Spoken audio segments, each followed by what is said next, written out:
네, 구독자 시청자 여러분 반갑습니다. 박 작가입니다. 네, 어제 연준이 기준금리를 예상대로 25bp 인상을 했습니다. 자, 이건 어떻게 보면 예정된 수순이었죠. 다들 뭐 예상을 하고 있었던 건데, 자, 그러면 시장이 크게 요동을 치면 안 되는 건데, 역시나 이후에 있었던 기자회견에서 이 파월이 했던 발언들이 문제가 돼서 미국 3대 지수가 다 무너지는 모습을 보였습니다.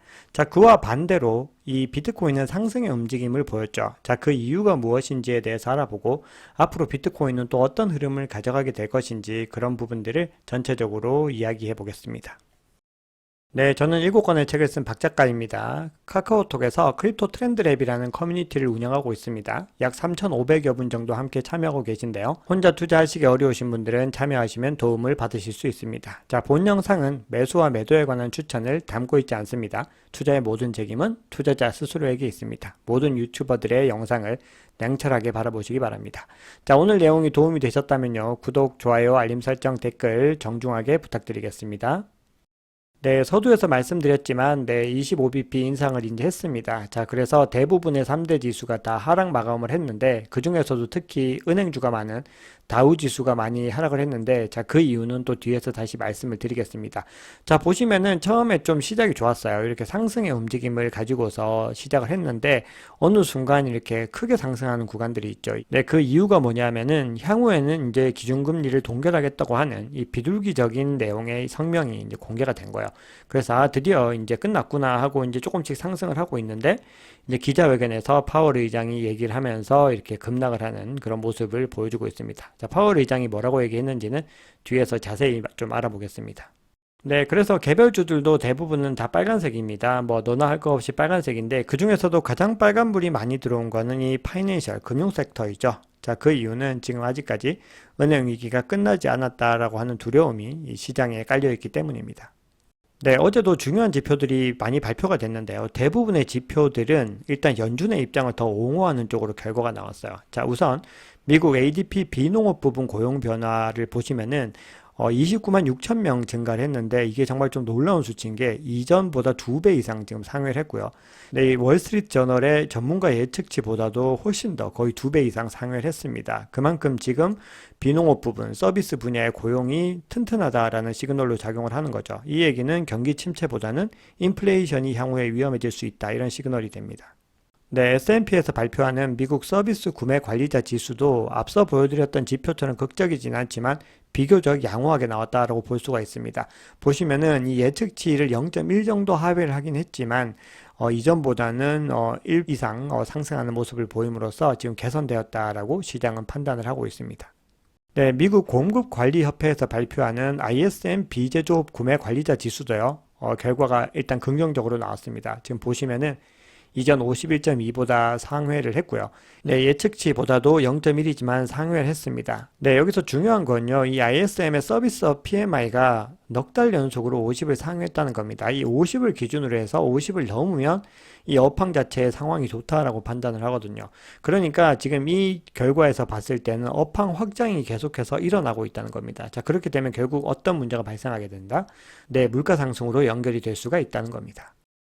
네, 그러면 파월이 어떤 발언을 했는지를 조금 보겠습니다. 자, 우선 파월 발언 기자회견 전에 FOMC의 성명이 발표가 됐죠.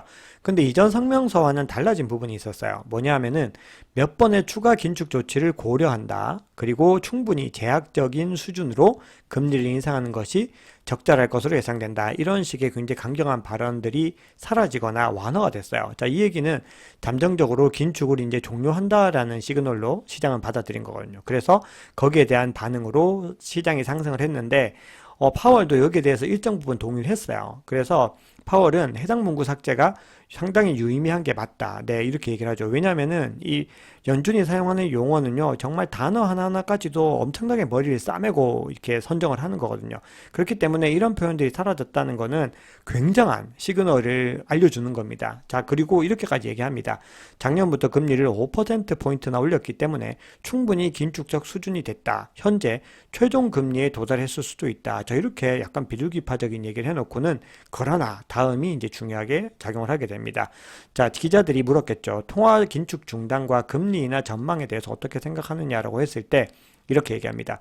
연준 내에서 이번에 최종 금리에 가까워졌다는 의견도 있었다. 하지만 인플레이션이 빨리 떨어지지 않고 있어서 연내 금리 인하는 생각하지 않고 있다. 네, 연내 피보팅은 없다라고 지금 못 박는 듯한 발언을 합니다. 그러면서 이렇게까지 얘기합니다. 추가 금리 인상이 끝났다고 보는 것도 오판이 될 수 있다. 네, 피보팅은커녕 또 올릴 수도 있다라고 얘기를 한 겁니다. 자, 그러면서 더 강도 높은 통화 긴축에 나설 준비도 돼 있다. 자, 이렇게 얘기를 하는 거죠. 자, 그러면서 이번에는 금리 인상을 이제 중단할지에 대해서 결정을 이번 회의에서는 확정짓지 못했지만 6월 회의 때는 아마도 확정 지을 수 있을 것 같다. 그러면서 내달, 다음 달에 금리가 동결될 거라고 미리 짐작하지 말라. 그러니까 굉장히 지금 뭐 장기적으로도 중기적으로도 단기적으로도 다 너네 안심하지 마. 이런 식으로 발언을 한 겁니다. 그런데 또 변수들이 있습니다. 왜냐하면은 지금 이번에 퍼스트 리퍼블릭 은행을 JP 모건이 이제 인수를 했는데 그래서 은행 위기가 약간 급한 불을 또 끄는 듯 했는데 지금 캘리포니아주의 또 대표적인 지역은행이에요. 팩웨스트 뱅코프가 지금 매각을 검토하고 있다고 또 블룸버그가 지금 전했습니다. 자, 이 얘기는 은행 위기가 앞으로도 계속될 수 있다라는 의미입니다. 네, 그런데 파월이 그런 매파적인 발언을 했다고 해도, 그러니까 올해 금리 인하가 없을 것이라고 얘기를 했지만, 시장의 플레이어들이 보는 반응은 좀 차이가 있습니다. 네, 많은 플레이어들이 2023년 9월, 즉 올해 9월에 금리를 인하할 것이라고 보는 입장들이 많습니다. 무려 48%에 달하고 있습니다. 여기에는 뭐 은행 위기를 비롯해서 다양한 변수들이 또 포함이 되는 거죠. 네, 오늘과 그리고 내일에도 또 중요한 일정들이, 경제지표 발표 일정들이 있으니까요. 나오면 또 제가 다 전해드리도록 하겠습니다. 네, 비트코인 차트를 보겠습니다. 네, 비트코인은 지금 이틀 연속으로 상승을 했고 지금도 지금 상승으로 출발을 하고 있는데요. 은행 위기에 대한 도피처이자 해치 수단으로서 지금 계속해서 내러티브가 강해지고 있고요. 자, 그리고 지금 보시면 삼각수렴 패턴이 형성이 되고 있는데요. 지금 이게 어떤 방향으로든 상방이든 하방이든 지금 가격이 이제 변화가 일어나게 될 가능성이 높은데 그 방향성에 대해서는 뒤에서 좀 자세하게 설명을 드려보겠습니다. 네, 어제 비트코인은 1.24% 상승을 했고요. 이더리움도 1.78%더 크게 상승을 했죠. 그리고 전체적으로 알트코인들도 분위기가 좋았습니다. 지금 현 시점에서 고무적인 변화는 뭐 매번 강조드리지만 어쨌든 증시와 계속해서 디커플링이 되고 있다라는 부분들입니다. 네, 비트코인 도미넌스는 지금 48.3 정도를 부근을 경계로 해서 계속해서 등락을 거듭하고 있습니다. 네, 투심도 어제와 동일하게 64입니다. 이틀 연속 64이고, 네, 그리드 단계가 굉장히 지금 짙어지고 있는 그런 분위기죠. 그리고 보통 극도 탐욕의 단계를 보통은 70이 넘으면 상당히 많이 탐욕스럽다. 자, 이렇게 생각을 합니다. 네, 지금 CVD 차트를 보시면요. 고래들의 움직임의 어떤 패턴들이 더 달라지고 있는 모습들을 보이고 있어요. 그래서 이 부분 좀 설명을 드릴 텐데요. 네, 우선 파이어 차트에서 지금 매수벽은 27K에 여전히 아주 희미하게만 지금 존재를 하고 있고요. 네, 매도벽 같은 경우는 지금 29.4K에서 희미하게 형성되고 있는데 굉장히 얕은 매도벽이라고 할 수 있고요. 더 진하게 지금 형성이 되고 있는 매도벽은 지금 30K입니다. 그래서 가격이 상승을 했을 때 30K가 또 저항으로 작용할 가능성이 높습니다. 자, 우리가 다 알고 있는 거죠. 30K 이 저항이 가장 중요한 저항이고 이걸 넘느냐 넘지 못하느냐가 지금 중요한 변수가 되고 있습니다. 네, 그러면 고래들의 움직임을 보겠습니다. 가장 큰 갈색 고래 같은 경우는 지금 상당 물량을 매도를 하고요. 계속 지금 홀딩하는 그런 모습을 보이고 있습니다. 반면에 두 번째로 큰 고래인 이 보라색 고래가 지금의 또 상승의 움직임을 견인하고 있는데요. 계속해서 분할 매수를 하고 있습니다. 추세가 굉장히 상승 추세를 그리고 있죠. 반면에 지난 상승장을 계속 이끌어왔던 이 빨간색 고래 같은 경우는요. 거의 물량을 다 털어내는 지금 그런 분위기입니다. 자, 그리고 그 다음 고래죠. 녹색 고래 같은 경우는 지금 여기서 계속해서 홀딩을 하고 있는 그런 움직임들입니다. 그리고 가장 작은 고래이자 개인 투자자들은 뭐 거의 뭐 빨간 고래와 거의 흡사한 움직임을 보이고 있죠. 그래서 지금 이번 가격 반등의 움직임은 이 두 번째로 큰 보라색 고래에 의한 부분들인데요. 자, 지금 보시면은 이 갈색 고래가 계속해서 홀딩을 하고 있는데 지금 시장의 분위기를 보면서 지금 뭉축을 하고 있고요. 이 고래들이 또 움직이는 순간 가격이 크게 상승을 할 수가 있고, 자, 그리고 빨간 고래도 마찬가지로 지금 계속해서 매도를 했지만 앞으로 또 상승장의 분위기에서 다시 이제 나서게 되면요.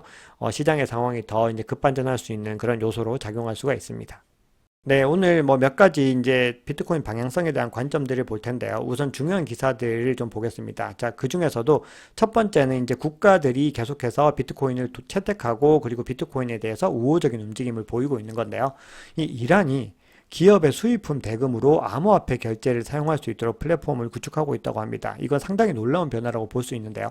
제가 별도의 컨텐츠에서 중동에서 계속해서 지금 가상자산 암호화폐를 받아들이고 있다고 말씀을 드렸죠. 자, 그런 움직임들 속에서 지금 이란이 사우디와 지금 화해하려는 움직임들도 보이고 있거든요. 그렇기 때문에 지금 이 지점은 향후에 좀 중요하게 작용할 수 있고, 그리고 중동 전반에서 어떤 기업들이 결제하고 거래를 하는데 가상자산이 사용될 수 있는 여지들이 증가하고 있다. 자, 이렇게 해석을 할 수 있을 것 같습니다.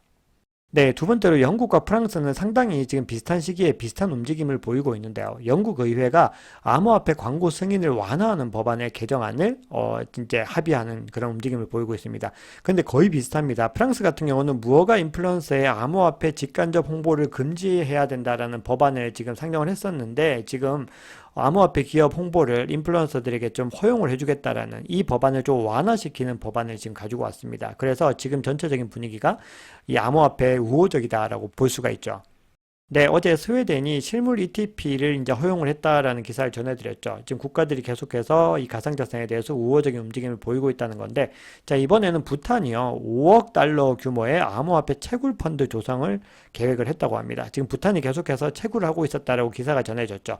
이번에는 채굴 펀드를 조성한다는 건데, 이 5억 달러는 하나로 치면은 거의 7천억이 조금 안 되는 그 정도 수준으로 상당히 큰 규모라고 볼 수가 있습니다.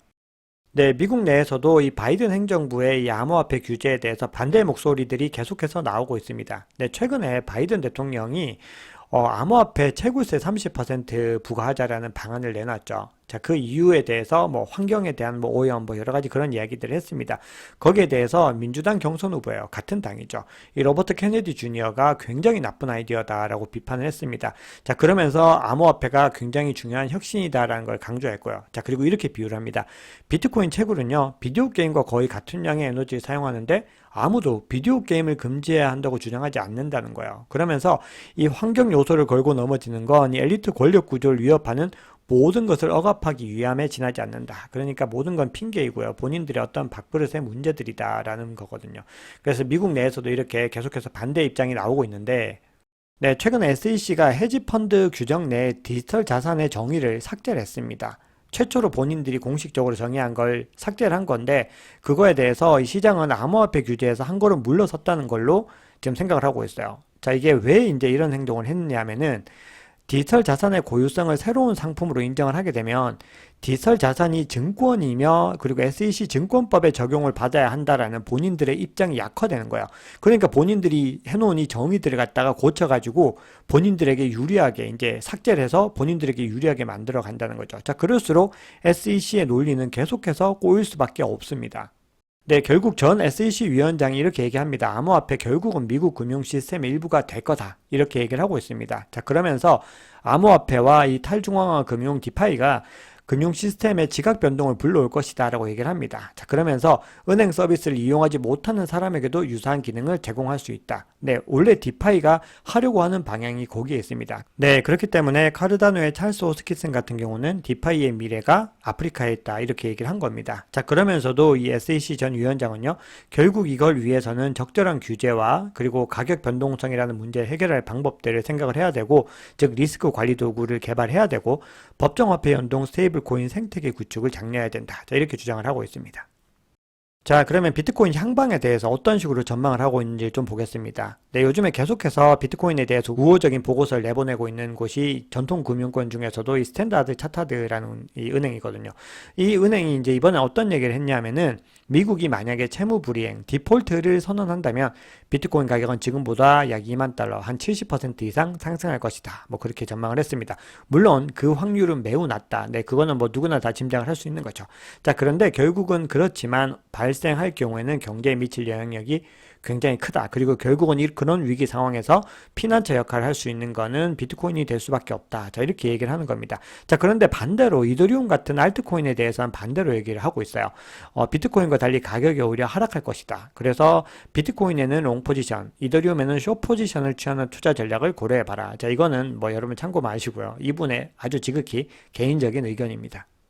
자, 그런데 반대 의견을 제시하는 분들도 있습니다. 그렇기 때문에 미래에 대해서 누군가 뭐 확답한다, 이렇게 된다, 이런 얘기는요, 굉장히 좀 신중하게 보셔야 되고, 지극히 그 사람의 개인적인 생각이라는 걸 염두에 두셔야 됩니다.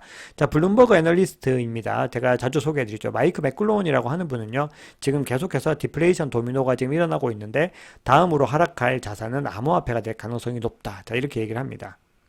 네, 그러면 이번에는 지표와 이 차트를 통해서 시장의 움직임을 좀 보겠습니다. 자, 비트코인 네트워크의 해시레이트가 계속해서 지금 상승하고 있는 지금 분위기입니다. 계속해서 꾸준히 상방의 움직임을 보이고 있는데요.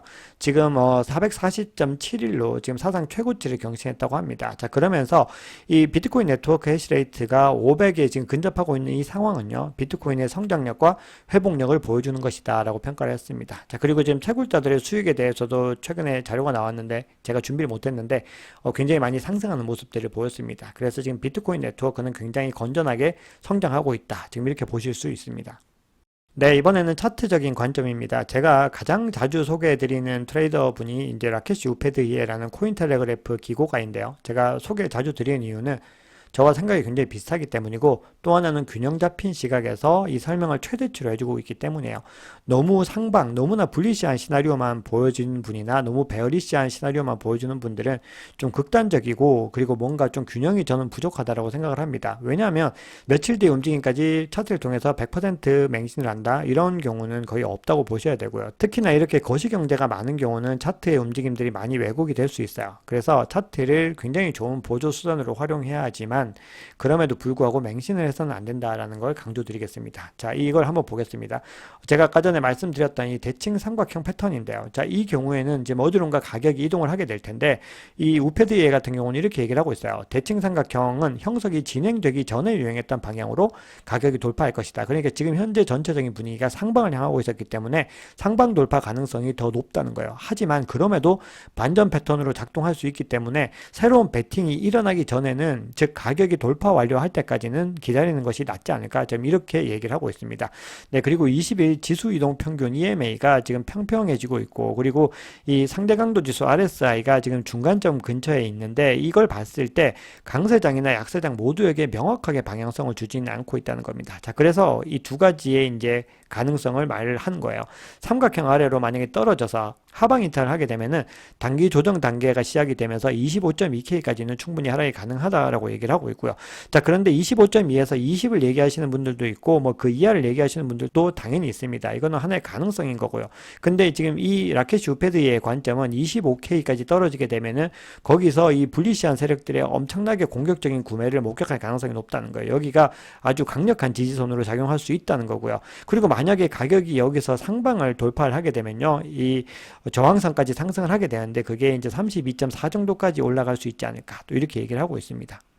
네, 그럼 불리시한 시나리오를 두 가지만 좀 이야기를 하겠습니다. 자, 제가 자주 소개드리는 머스타치와 그리고 타디그레이드라고 하는 분인데요. 자, 이제 우선 이분 관점을 보시면은 이제 비트코인이 지금 큰 움직임을 보일 준비가 지금 되어가고 있다라고 얘기를 합니다. 자, 그러면서 과거의 패턴들을 가지고 오는데, 하락 확장 세기형이라고 하는 이 패턴을 가지고서요, 여기서 지금 똑같은 움직임들이 과거에 상승 직전에 나타났다라는 걸 이야기를 하고 있습니다. 자, 그러면서 거기에 덧붙여서 RSI도 지금 굉장히 삼각수렴 패턴으로 향해 가고 있다는 겁니다. 그래서 여기서 결국은 어떤 상승들이 일어날 수밖에 없는 그런 움직임들에 대해서 이야기를 하고 있습니다. 네, 다음으로는 타디그레이드라고 하는 분인데요. 자, 이분도 굉장히 비슷해요. 네, 이분은 하락 후 상승 쐐기형에 대해서 얘기를 하고 있습니다. 지금 라이징 웨지죠. 자, 근데 이제 보시면은 2015년 상황과 지금 비교를 하고 있습니다. 그러면서 이 평평한 수준의 이 저항이 여기에 존재하는 부분이랑, 그리고 이 상승하는 이 부분이 서로 이제 이 부분을 다 지금 이탈하고 있다는 거건, 지금 여기서 이탈을 했을 때 상방을 갖고 여기서 한번 지지를 받고 나서 상승을 했다는 겁니다. 그래서 지금 현재의 차트의 움직임 패턴들이 굉장히 유사하다라는 겁니다. 네, 그리고 알트코인에 대해서도 하나만 좀 말씀을 드리면요. 지금 이더리움 가스비가 고공행진을 하면서 EVM의 호환 체인의 사용자들이 굉장히 많이 늘어나고 있다라고 얘기를 합니다. 그러면서 이 호환 체인으로는 바이낸스 체인, BNB 체인과 그리고 폴리곤, 아발란체 같은 그런 예들을 지금 들어주고 있습니다. 지금 보시면은 여기서 상승하는 그런 움직임들이 보여주고 있죠. 지금 급등을 하고 있는 그런 움직임들을 보여주고 있습니다. 네, 마지막으로 마이크 셀러 형님의 말씀을 이제 마지막으로 지금 영상을 마무리를 하겠습니다. 최근에 이제 이 회사가 흑자 전환이 됐잖아요.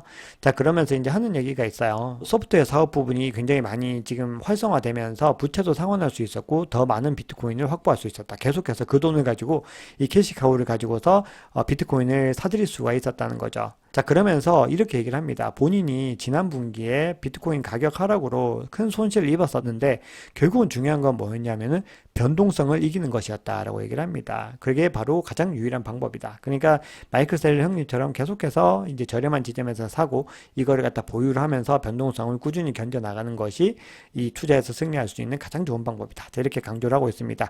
자, 오늘 준비한 얘기는 여기까지입니다. 여러분, 영상이 도움이 되셨다면 구독, 좋아요, 알림 설정, 댓글 정중히 부탁드리겠습니다.